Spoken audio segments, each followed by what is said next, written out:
నేపాల్లో రాజకీయ సంక్షోభానికి తాత్కాలికంగా తెరపడింది. సోషల్ మీడియాపై నిషేధం, అవినీతి వ్యతిరేక నిరసనలతో అట్టుడికిన నేపాల్లో పరిస్థితులు ప్రస్తుతం సాధారణ స్థితికి వస్తున్నాయి.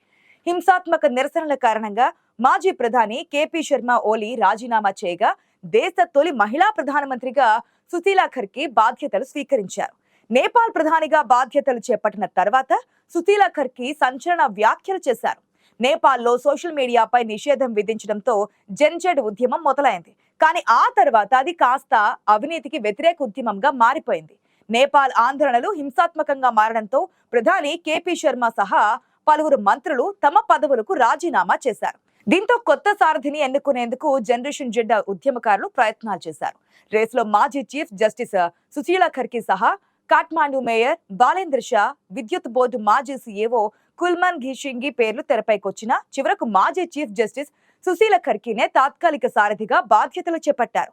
నేపాల్ రాజధాని కాఠ్మాండు సింగదర్బార్లోని కార్యాలయంలో సుశీలా ఖర్గే బాధ్యతలు చేపట్టారు. దీంతో నేపాల్ కు తొలి మహిళా ప్రధాని అయిన ఘనత జస్టిస్ సుశీలా ఖర్గేకే దక్కింది.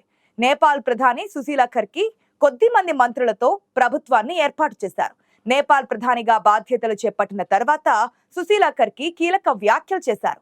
ఆందోళనలో భాగంగా ఆస్తులను ధ్వంసం చేసిన వారిని గుర్తించి కఠిన చర్యలు తీసుకుంటామని సుశీలా ఖర్గే హెచ్చరించారు. నేపాల్లో నిరసనలు, ఆందోళనల వేళ ప్రభుత్వ ఆస్తులను ధ్వంసం చేసిన ఘటనపై దర్యాప్తు చేపడతామని స్పష్టం చేశారు. తాను అధికారాన్ని అనుభవించేందుకు రాలేదని తెలిపిన సుశీలా ఖర్గే 6 నెలల మించి ఈ పదవిలో ఉండబోనని, ఆ తర్వాత కొత్త పార్లమెంటుకు బాధ్యతలను అందిస్తామని తెలిపారు. ప్రజలకు సేవ చేయడానికే బాధ్యతలు చేపట్టామని తెలిపిన సుశీలా ఖర్గే దేశ పునర్నిర్మాణానికి ప్రజలందరి సహకారం అవసరమని, వారి మద్దతు లేకుండా తాము విజయం సాధించలేమని స్పష్టం చేశారు. ఇటీవల జరిగిన ప్రభుత్వ వ్యతిరేక ఆందోళనల్లో ప్రాణాలు కోల్పోయిన వారిని అధికారికంగా అమరవీరులుగా గుర్తిస్తామని నేపాల్ ప్రధాని సుశీలా హామీ ఇచ్చారు. ఇది ఉద్యమంలో పాల్గొన్న వారికి ప్రభుత్వం ఇస్తున్న గౌరవంగా భావిస్తున్నారు. అధికారం కోసం కాకుండా దేశాన్ని తిరిగి గాడిన పెట్టడానికే తాము వచ్చినట్లుగా వెల్లడించారు. దీంతో సుశీలా ఖర్గే చేసిన వ్యాఖ్యలు ప్రస్తుతం నేపాల్ రాజకీయ వర్గాల్లో చర్చనీయాంశంగా మారాయి. నేపాల్ తాత్కాలిక ప్రధాని సుశీలా ఖర్గే 1952 జూన్ 7వ తేదీన విరాట్ నగర్ లో జన్మించారు. బెనారస్ హిందూ విశ్వవిద్యాలయంలో చదువుకున్న సుశీలా ఖర్గే తొలుత ఉపాధ్యాయురాలుగా పనిచేశారు. ఆ తర్వాత న్యాయ వ్యవస్థలో ప్రవేశించారు. నిర్భయంగా, సమర్థంగా విధులు నిర్వర్తిస్తూ అవినీతి మచ్చలేని వ్యక్తిగా సుశీలా ఖర్గే గొప్ప పేరు సంపాదించుకున్నారు కూడా. 2009లో సుప్రీంకోర్టులో అడుగుపెట్టిన సుశీలా ఖర్గే శాశ్వత న్యాయమూర్తిగా నియమితులయ్యారు. 2016లో నేపాల్ సుప్రీంకోర్టులో తాత్కాలిక ప్రధాన న్యాయమూర్తిగా బాధ్యతలు స్వీకరించారు. ఆ తర్వాత రాజ్యాంగ మండలి సిఫార్సు మేరకు చీఫ్ జస్టిస్ గా పూర్తి స్థాయి బాధ్యతలు అందుకున్నారు. ఫలితంగా నేపాల్ తొలి మహిళా ప్రధాన న్యాయమూర్తిగా సుశీలా ఖర్గే రికార్డు సృష్టించారు. పోలీస్ నియామకాల్లో రాజకీయ జోక్యానికి వ్యతిరేకంగా తీర్పు చెప్పడంతో సుశీలా ఖర్గే 2017 ఏప్రిల్లో అభిశంసన ఎదుర్కొన్నారు. దీనిపై సుప్రీంకోర్టు స్టే ఇవ్వడంతో సర్కార్ అభిశంసన తీర్మానాన్ని వెనక్కి తీసుకుంది. తర్వాత 2017 జూన్ 6వ తేదీన ఆమె చీఫ్ జస్టిస్ గా రిటైర్ అయ్యారు. భర్త రాజకీయాల్లో నేపాలీ కాంగ్రెస్ లీడర్ గా ఉన్న ఖర్గే రాజకీయాలకు, అవినీతికి దూరంగా ఉంటారని పేరు పొందారు.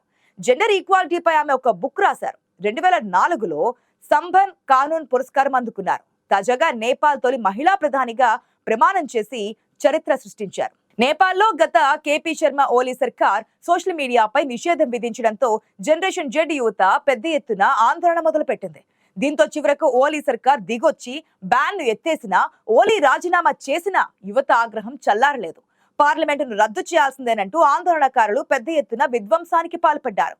ప్రధాని, మాజీ ప్రధానులు, ప్రెసిడెంట్, మంత్రుల ఇండ్లను తగులబెట్టారు. పార్లమెంట్, సుప్రీంకోర్టు భవనాలకు సైతం నిప్పు పెట్టారు.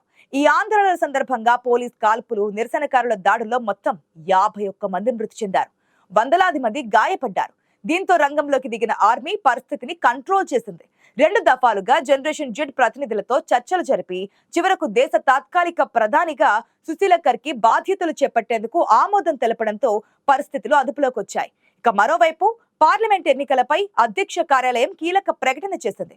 2026 మార్చి 5వ తేదీన ఎన్నికలు నిర్వహించనున్నట్లుగా ప్రకటించింది. నూతన ప్రధాని ఖర్గే సిఫార్సు మేరకు దేశ అధ్యక్షుడు రామచంద్ర పౌడెల్ ఇప్పటికే పార్లమెంటును రద్దు చేశారు.